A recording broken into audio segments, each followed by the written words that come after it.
ప్రజాప్రభుత్వానికి మహిళా సంక్షేమమే తొలి ప్రాధాన్యం.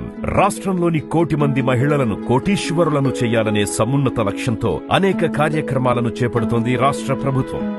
మహాలక్ష్మి ద్వారా ఉచిత బస్సు ప్రయాణం, 500 రూపాయలకే గ్యాస్ సిలిండర్, ఆడబిడ్డల పేరు మీదే ఇందిరమ్మ ఇళ్లు వంటి మహిళా సంక్షేమ పథకాలను అందిస్తోంది. స్వయం సహాయక సంఘాల ద్వారా ఇందిరా మహిళా క్యాంటీన్లు, ఇందిరా మహిళా శక్తి పాలసీ, మహిళా సంఘాల రుణాలు, మహిళా సంఘాల చేత పెట్రోల్ బంకుల నిర్వహణ, ఆర్టీసీకి అద్దెకు బస్సులనిచ్చేలా కాంట్రాక్ట్, 1000 మెగావాట్ల సోలార్ పవర్ ఉత్పత్తి చేయడానికి ప్రభుత్వం చేత ఒప్పందం వంటి కార్పొరేట్ సంస్థలు చేసే పెద్ద వ్యాపారాలను కూడా మహిళల చేత నిర్వహించే అవకాశం కల్పించింది మన ఇందిరమ్మ ప్రభుత్వం. ప్రజా ప్రభుత్వంలో మహిళలకు గౌరవం, అదే మన తెలంగాణ మహిళామణులందరికీ వరం.